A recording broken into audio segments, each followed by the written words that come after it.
In the fading light of an autumn evening in Ashford, Tennessee, a young woman's silent scream for help went unheard by everyone around her. Trapped in a nightmare she couldn't voice, stalked by a predator who knew she couldn't call for help, Mallory Sinclair was running out of time and options. When she burst through the doors of a quiet cafe, desperately signing to strangers who couldn't understand, she had no idea that the man sitting by the window with his little daughter would become the answer to prayers she didn't know how to speak. Before we continue, please tell us where in the world are you tuning in from? We love seeing how far our stories travel. The autumn evening had turned the streets of Ashford into a beautiful trap. 24-year-old Mallory Sinclair's hands were shaking so badly she could barely hold on to her grocery bag. Her heart hammered against her ribs like it was trying to escape, and the man in the gray hoodie, the one who had been haunting her life for 2 weeks, was still there, 20 feet behind her, matching her pace step for step. She had made a terrible mistake today. In her rush to grab milk and bread from the corner store, she had left her phone charging on her nightstand. It was supposed to be a quick errand. 10 minutes, maybe 15. What could possibly happen? Everything. Everything could happen. Mallory's blood turned to ice when she stepped out of the store and saw him across the street. The gray hoodie, those cold, calculating eyes, watching her like a hunter watches prey. She walked faster. He crossed the street. She turned left. So did he. She broke into a near run. His footsteps matched hers perfectly.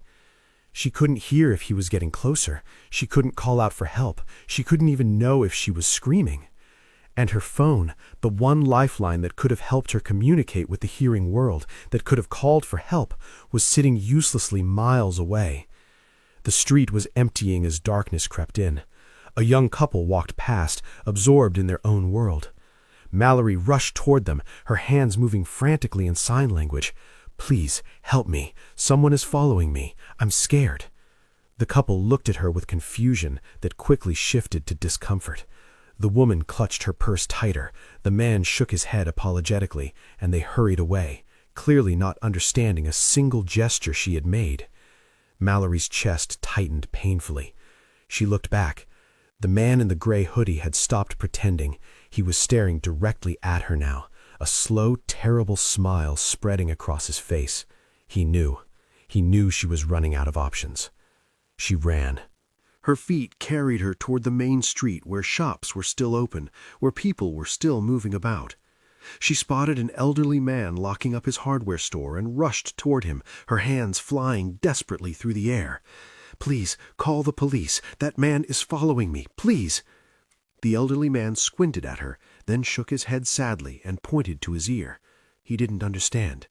He patted her shoulder kindly, said something she couldn't read on his lips, and walked away toward his car. Tears were streaming down Mallory's face now. The gray hoodie man was leaning against a lamppost across the street, watching her struggle, waiting, patient. He knew she was trapped in a nightmare where she could see everyone but couldn't make anyone see her. That's when she saw it, the warm glow of Brennan's Corner Cafe spilling onto the darkening sidewalk. Through the large windows she could see people inside, families, couples, individuals reading books or working on laptops.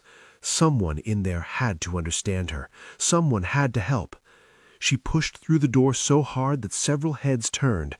A waitress called out something, but Mallory was already moving, approaching the first table she saw. A middle-aged woman sat with a cup of coffee and a magazine. Mallory signed rapidly, her hands trembling. "Please, I need help. A man is following me. I'm deaf. Please help me."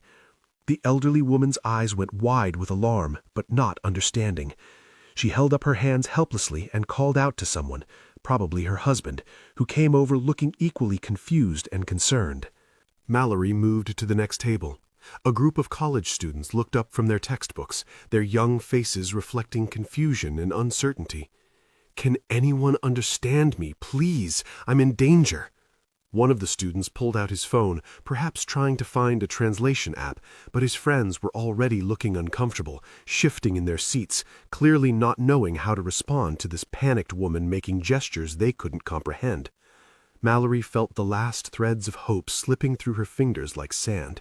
She was surrounded by people, yet completely alone, invisible, silent in a way that had nothing to do with her deafness and everything to do with the wall between her world and theirs. The cafe door opened behind her with a soft chime. She didn't have to turn around to know who had just walked in. She could feel it, that cold presence that had been haunting her for 2 weeks, that had turned her life into a waking nightmare. He was inside now. The last safe space was no longer safe.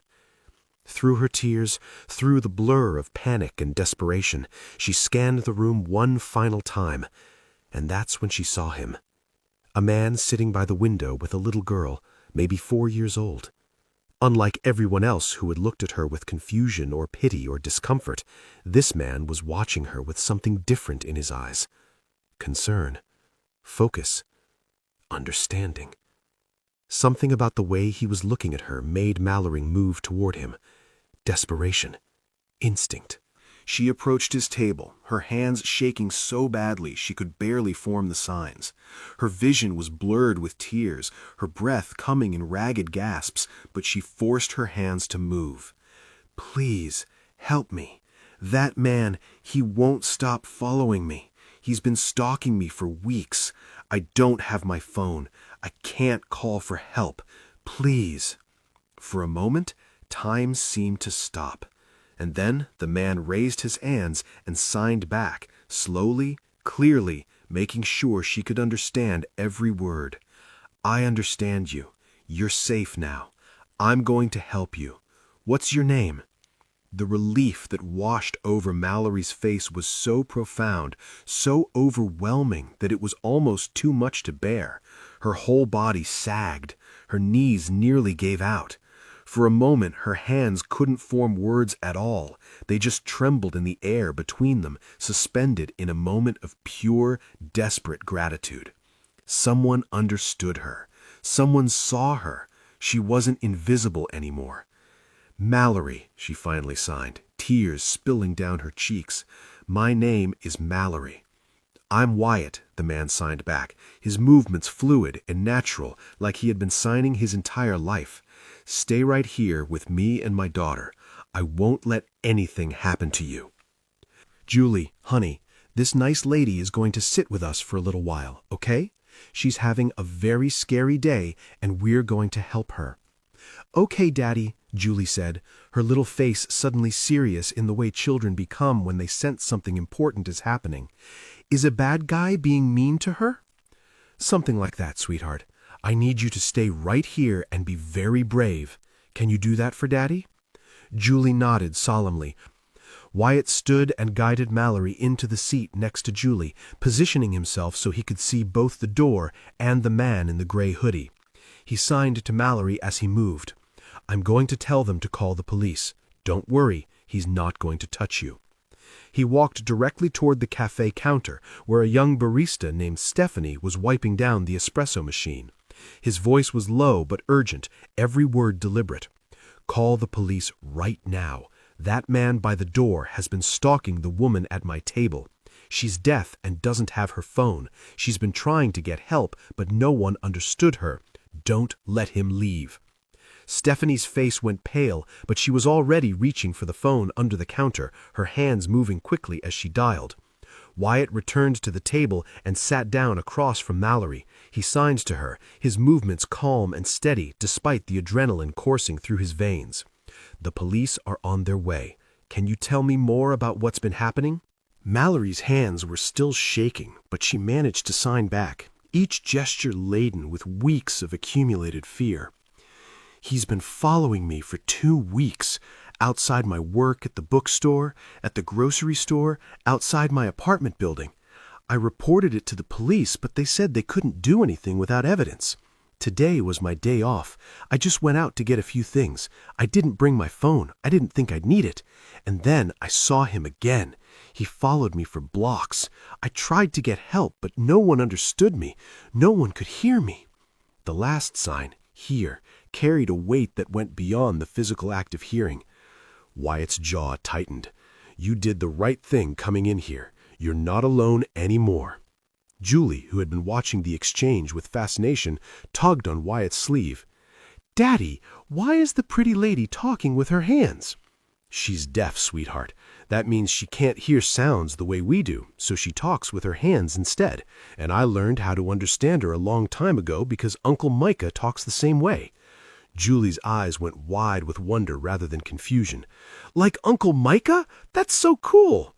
She turned to Mallory with the pure, unfiltered compassion that only children possess, completely unburdened by the awkwardness that made adults turn away. "Don't be sad, pretty lady. My daddy is the best helper in the whole wide world. He even fixed my teddy bear's arm when it fell off, and now Mr. Snuggles is good as new."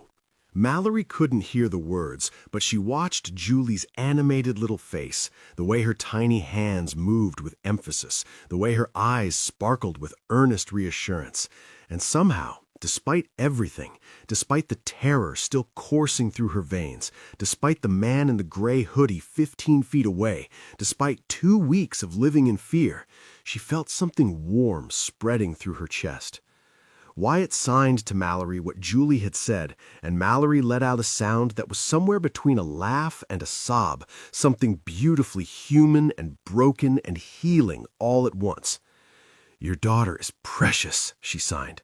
"She's my whole world," Wyatt replied, and something in the way his hands formed those words told Mallory there was a story there, a deep one, but that was for another time. The next few minutes felt like hours stretched thin. The cafe had grown quieter, the normal chatter subdued as people sensed something serious was happening. The man in the gray hoodie must have realized something was wrong because he started moving toward the door, trying to slip out unnoticed. But before he could escape, 2 police officers walked in, alerted by Stephanie's call. The cafe had grown completely silent now, everyone watching as the officers approached the man. One of the officers spoke briefly to Stephanie, who pointed toward Wyatt's table and then toward the man trying to leave. The other officer moved to block the exit. "Excuse me, sir. We need to ask you a few questions." The man in the gray hoodie's face changed from calm to angry to something almost desperate. "I haven't done anything wrong. I'm just getting coffee." "Then you won't mind answering a few questions." The officer who had spoken to Stephanie came over to Wyatt's table. Wyatt stood, positioning himself between the officer and Mallory, and began interpreting everything that was said, his hands moving fluidly as he translated the conversation. It turned out the man's name was Gregory Dalton, and when the officers ran his information, red flags started appearing immediately. He had prior arrests for harassment and stalking in 2 different states, Missouri and Kentucky. He had apparently fixated on Mallory after seeing her at the bookstore several weeks ago, and he'd been watching her, learning her routine, waiting for the perfect moment. The perfect moment that would have come tonight if she hadn't walked into this cafe, if she hadn't found someone who could communicate for her. "Ma'am, you're very lucky," one of the officers said, looking at Mallory even though she couldn't hear him. Wyatt interpreted, his face grave. "If you hadn't found someone who could communicate for you tonight, well, we've been looking for Mr. Dalton in connection to another case. He's dangerous." The officer didn't finish the thought. He didn't need to. Everyone in the cafe understood what he wasn't saying. As they led Gregory Dalton out in handcuffs, the cafe erupted into murmurs and gasps. Several of the people who hadn't understood Mallory earlier now approached her with apologies, with offers of comfort, with guilty faces that said, "I'm sorry I didn't help you."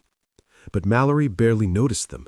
Her eyes were fixed on Wyatt, this stranger who had somehow become her guardian angel in the span of 15 minutes. "Thank you," she signed, and then the dam broke completely. She cried, deep, shuddering sobs that shook her entire body. 2 years of living alone after her mother's passing from a severe stroke. 4 years before that of navigating a hearing world that often forgot she existed. 2 weeks of living in fear, of looking over her shoulder, of feeling hunted. And today she had almost become another statistic, another name in a news report, another young woman who disappeared because she couldn't scream loud enough. If she hadn't walked into this cafe, if she hadn't seen Wyatt at the window, if he hadn't known sign language, the alternative was too horrible to contemplate. Julie tugged on Wyatt's sleeve, her little face scrunched with concern. Daddy, is the pretty lady still sad? She's feeling a lot of things right now, sweetheart. Sometimes people cry when they're relieved, not just when they're sad. Can I give her a hug? Hugs always make me feel better when I'm scared. Wyatt looked at Mallory and signed the question. My daughter wants to know if she can give you a hug. Mallory nodded, fresh tears spilling over, and when Julie climbed down from her chair and wrapped her little arms around Mallory's waist, something inside Mallory healed just a little, something that had been broken for a very long time. It's okay, pretty lady, Julie said, patting Mallory's back the way Wyatt always patted hers after a nightmare. The bad guy is gone now, and me and Daddy will keep you safe, right, Daddy? That's right, sweetheart. Wyatt signed to Mallory what Julie had said, and Mallory hugged the little girl tighter, her tears falling into Julie's soft brown hair. I don't know how to thank you, Mallory signed when she finally composed herself enough to pull back. You saved my life. You don't owe me anything, Wyatt replied, his hands steady and sure. I'm just glad you found me. But even as he signed those words, Wyatt knew it was more than that. Something had shifted in the universe tonight. Something had clicked into place. He didn't understand it yet, didn't have words or signs for it, but he felt it deep in his bones. This wasn't just a rescue. This was the beginning of something neither of them could have predicted. Over the following weeks, Wyatt found himself thinking about Mallory more than he expected to. It started practical. He gave her his number so she would always have someone to contact in an emergency, someone who would understand her. He helped her navigate the legal process of filing a restraining order against Gregory Dalton, interpreting for her at the police station and the courthouse. But somewhere between the police station and the third courthouse visit, something changed. Mallory started showing up at Brennan's Corner Cafe on Saturday evenings. At first, she asked if it was okay, if she was intruding on their father-daughter tradition. But Julie had been absolutely delighted at the prospect of seeing the pretty lady again. And Wyatt realized he looked forward to those Saturday evenings in a way he hadn't looked forward to anything in a very long time. Julie became obsessed with learning sign language. She would practice throughout the week, then show off her new words each Saturday with the enthusiasm of a child discovering magic. "Daddy, watch!" Julie would say, her little fingers carefully forming signs she'd been rehearsing. Friend, then happy, then love. Did I do it right? Did Miss Mallory see? Was it perfect? Mallory would clap and praise her, signing back encouragement and corrections, and Julie would beam with pride so bright it could light up the entire cafe. "I'm going to learn all the words," Julie announced one evening, her face scrunched with determination, "so me and Miss Mallory can talk about everything, like princesses and dinosaurs, and why the sky is blue, and why clouds don't fall down even though they're so heavy. Daddy, do you know how to say dinosaur with your hands?" Wyatt demonstrated the sign, and Julie practiced it 17 times in a row until she got it exactly right. On the hard days, and there were many for Mallory, Wyatt was there. When she had nightmares about Gregory Dalton finding her again, about being chased through empty streets where no one could understand her screams, Wyatt would text her at 2 in the morning. "You're safe. He's in jail. You're not alone anymore."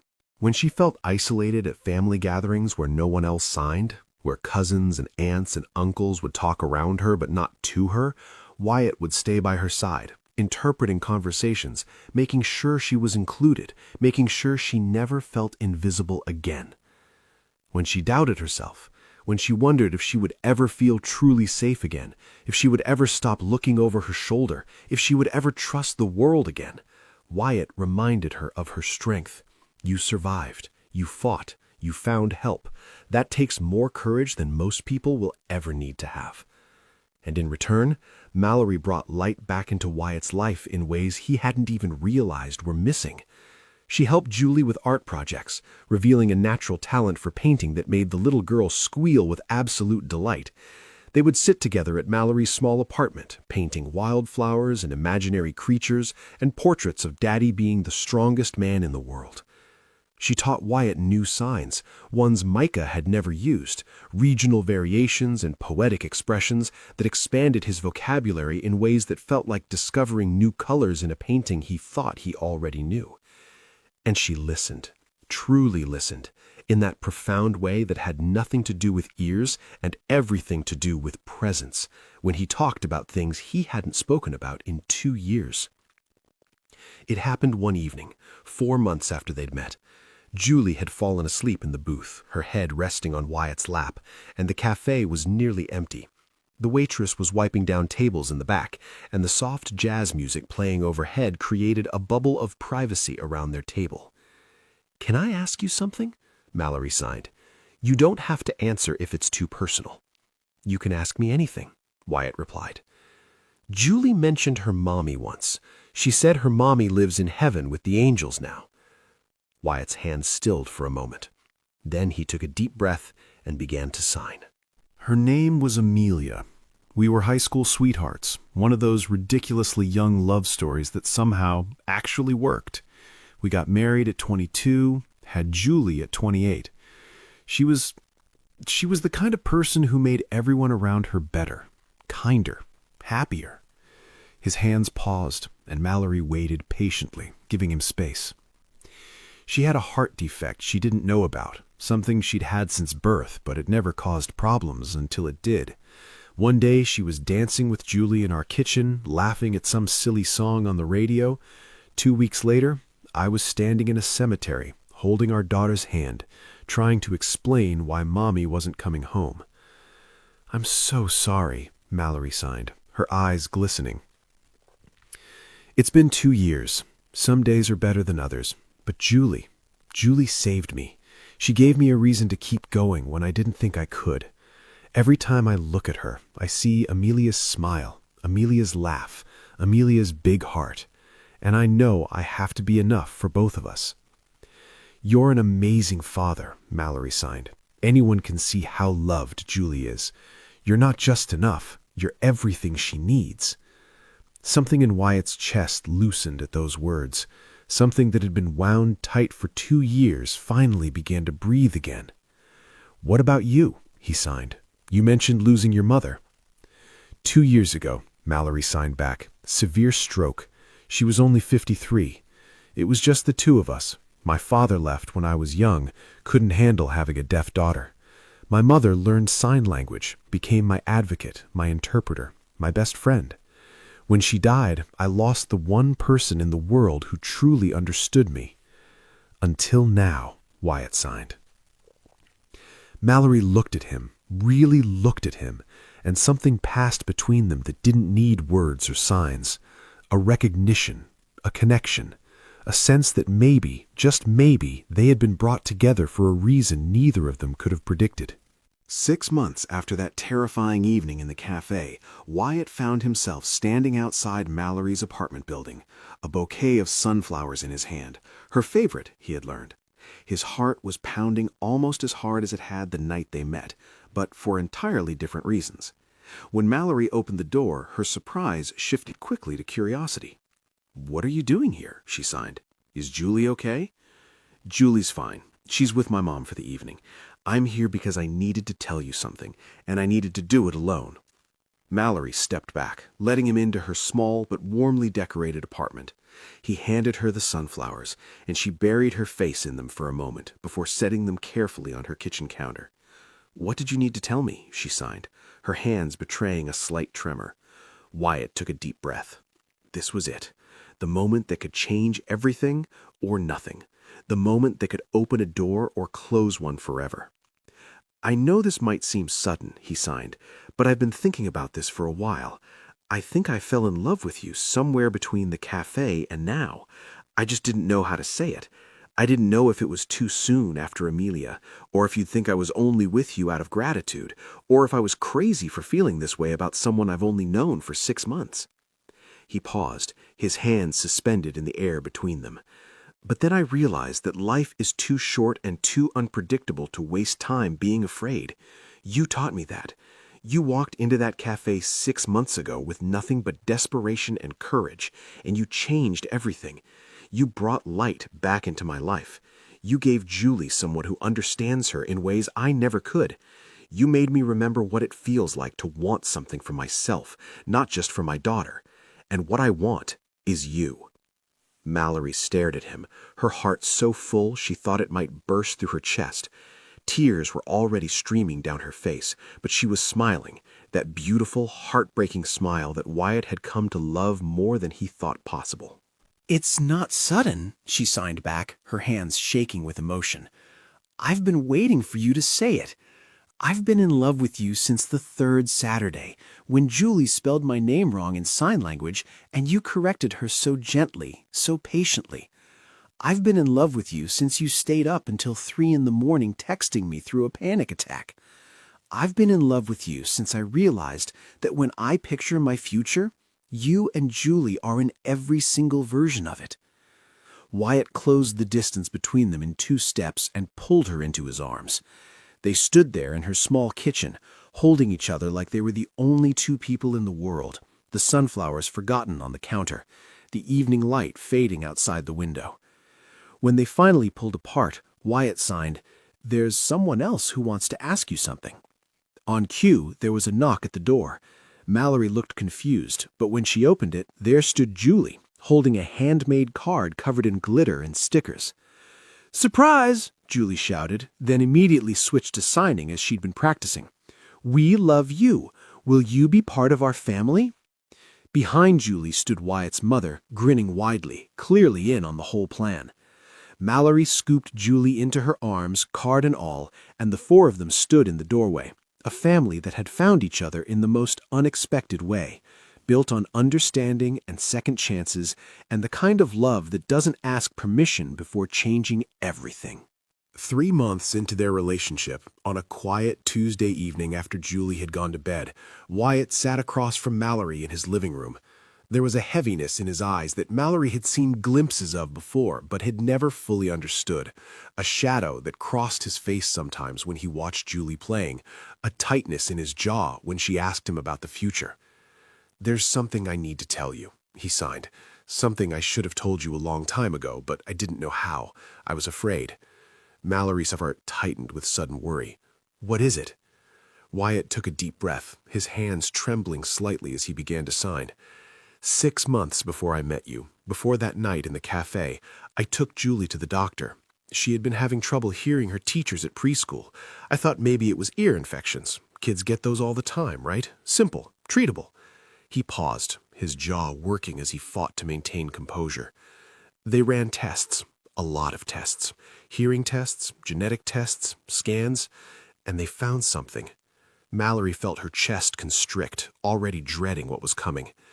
Julie has a progressive genetic condition, something Amelia carried but never knew about. It never manifested in her, but she passed it to Julie. The doctor said... His hands faltered. He closed his eyes for a moment, gathering strength. They said she'll likely lose her hearing completely by the time she's a teenager. Maybe sooner. They can't know exactly when, but it's inevitable. My little girl is going to go deaf. The words hung in the air between them, heavy and terrible and heartbreaking. Mallory thought of Julie, bright, bubbly, beautiful Julie, who sang silly songs in the car and giggled at cartoon voices and called out, "Daddy, watch," every time she learned something new. Julie, who was learning sign language not as a fun game with Miss Mallory, but as preparation for a future without sound. "That's why she's learning sign language," Mallory signed, the realization washing over her in waves. "That's why you've been teaching her. You're preparing her." Wyatt nodded, his tears slipping down his cheeks now, his composure finally breaking. "I didn't know how to tell you. I didn't want you to think I was only with you because of what you could offer her. Because that's not true. I fell in love with you, Mallory, everything about you. But I also know that Julie is going to need someone who understands what she's about to go through. Someone who can show her that being deaf doesn't mean her life is over. That she can still be happy. That she can still be whole." He looked at her with raw, devastating vulnerability. "I'm terrified, Mallory. I'm terrified of watching my little girl lose something so precious and not being able to stop it. I'm terrified of not being enough for her when it happens. I learned sign language for my brother, but this is different. This is my baby. This is my whole world. And I don't know how to prepare her for a silence she's never known, for a world that might not understand her, for all the struggles I've watched you face. I don't know how to save her from this." Mallory was crying too now, but she reached across and took Wyatt's hands in hers, stilling them. Then she pulled back and signed, slowly and deliberately, making sure he understood every single word. "When I was 7 years old, I woke up one morning and the world was silent. No birds singing outside my window, no cars driving past, no sound of my mother making breakfast in the kitchen. I screamed, but I couldn't hear my own voice. I thought I had died.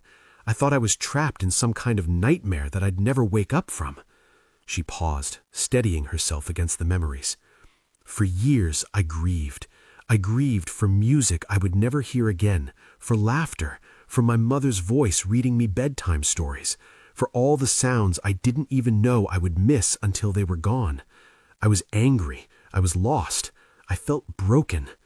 Her hands moved with more intensity now. "But then I discovered something. I discovered that silence has its own kind of beauty.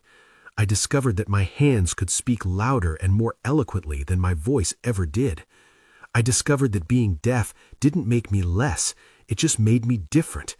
It gave me a different perspective, a different way of experiencing the world, a different kind of strength." She squeezed his hands again, her eyes fierce with conviction. "Yulie is going to grieve, and that's okay. That's healthy. That's human. But she's also going to discover a whole new world, a world I can show her. I can teach her that silence isn't emptiness. I can teach her how to listen with her eyes, how to speak with her hands, how to feel music through vibrations in her chest. I can teach her that the deaf community is beautiful and vibrant and full of people who will understand her completely. I can teach her that she will never, ever be alone." Tears were streaming down both their faces now. "And most importantly," Mallory continued, "I can show her what you've been terrified she wouldn't see, that she can still be happy, she can still fall in love, she can still achieve her dreams, she can still be whole. Because I am whole, Wyatt. My deafness doesn't define me, it's just part of who I am, and Julie's deafness won't define her either." Wyatt broke down completely. He pulled Mallory into his arms and held her like she was the only thing keeping him from shattering into a million pieces. When he finally pulled back, he signed with shaking hands, "I thought I saved you that night in the cafe, but I think maybe you were sent to save us." Mallory smiled through her tears, signing back, "Maybe we were sent to save each other." From that day forward, everything shifted into sharper focus. Mallory threw herself into preparing Julie for the transition ahead, but not in a way that felt heavy or scary. She made learning sign language feel like discovering a superpower, like unlocking a secret code that only special people could understand. She took Julie to deaf community events on weekends, picnics in the park where children and adults signed and laughed and played together, weekend gatherings where nobody felt left out or different, storytelling sessions where deaf performers used their entire bodies to bring stories to life in ways that spoken words never could. "Daddy, look!" Julie said one Saturday afternoon, bouncing with excitement after a community picnic. Her hands moved rapidly as she signed. "I made a new friend named Oliver, and he taught me how to say butterfly and rainbow and best friends forever." She demonstrated each sign with exaggerated enthusiasm, her little face glowing with pure joy. Wyatt watched his daughter, so full of happiness, so completely unafraid of what was coming, and felt something loosen in his chest. The fear was still there. It would probably always be there, hovering at the edges of his thoughts. But it was no longer suffocating him. It was no longer the only thing he could see when he looked at his daughter's future. Because Julie wasn't just learning to be deaf. She was learning to be part of a community. She was learning that different didn't mean less. She was learning that she would never be alone. Mallory also started teaching Julie practical things, how to feel vibrations in music by putting her hand on a speaker, how to use visual timers and alarms, how to advocate for herself when people didn't understand. But she did it all through play, through games, through activities that felt fun rather than frightening. One evening, Mallory brought over a keyboard and showed Julie how to feel the vibrations of different notes through the wood. "Can you feel this one?" Mallory signed, playing a deep bass note. Julie put her small hand on the keyboard and her eyes went wide. "It tickles! Do another one." They spent an hour playing with sound as vibration, with music as something you could feel in your bones rather than just hear with your ears. And when Wyatt tucked Julie into bed that night, she signed sleepily, "Miss Mallory says music lives in your heart, not your ears." "I like that, Daddy." "Me too, sweetheart," Wyatt signed back. "Me too." Months passed like pages turning in a book you never want to end. Julie's hearing continued to decline gradually, some sounds becoming muffled, some frequencies disappearing entirely, but she adapted with the resilience of childhood and the support of two people who loved her more than life itself. She started using hearing aids, which she decorated with sparkly stickers and called her magic ears. When other kids at school asked about them, she would explain proudly, in a mixture of spoken words and signs, that they helped her hear better and that she was learning a special language with her hands. Most of the kids thought it was the coolest thing ever. A few didn't understand and said mean things, but Mallory taught Julie how to handle that too. "Some people are scared of things they don't understand," Mallory signed to her one afternoon after a particularly hard day at school. "But that's their problem, not yours. You don't need to make yourself smaller so other people feel comfortable. You just need to be yourself, and the right people will see how amazing you are." Julie hugged her tight and signed, "You're the best, Miss Mallory. I'm glad Daddy found you." "I'm glad he found me too," Mallory signed back. "Actually, I'm glad I found both of you." On a crisp autumn evening, exactly 1 year after the night Mallory burst through the cafe doors in terror, Wyatt took both Mallory and Julie back to Brennan's Corner Cafe.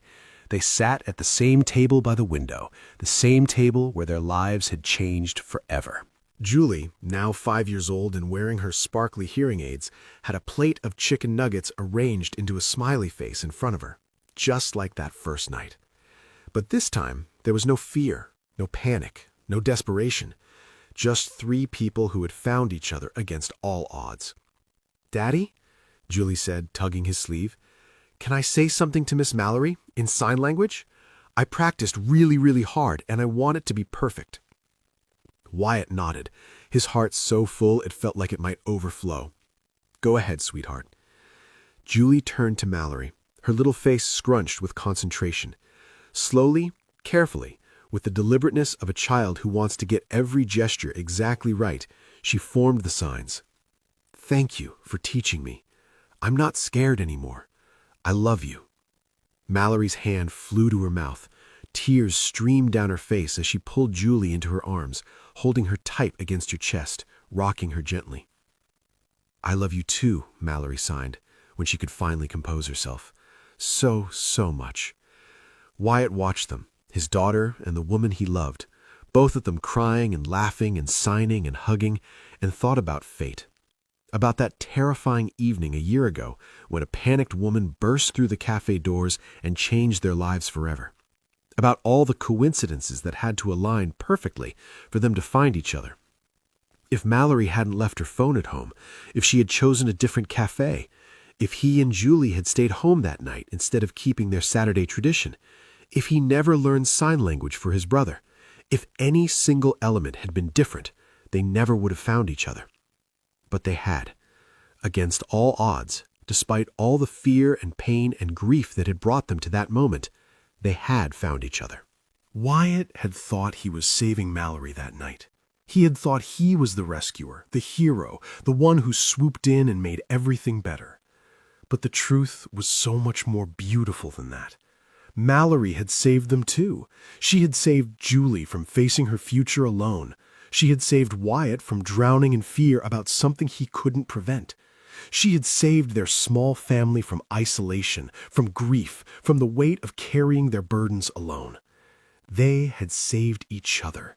And in doing so, they had built something neither of them could have imagined a year ago, a family bound not by blood or tragedy, but by understanding, by choice, by the quiet language of hands that speak directly to the heart. If this story touched your heart, if it reminded you that the darkest moments can lead to the most beautiful connections, please take a moment to like this video and subscribe to Everbell's Stories. Share this with someone who needs to be reminded that they're never truly alone, that understanding can come from the most unexpected places, and that sometimes the people we're meant to find are the ones we meet when we're at our most vulnerable. Leave a comment telling me about a time when a stranger became important in your life, or when someone understood you when no one else could. Your stories matter, and I read every single one. Thank you for being here, and I'll see you in the next story.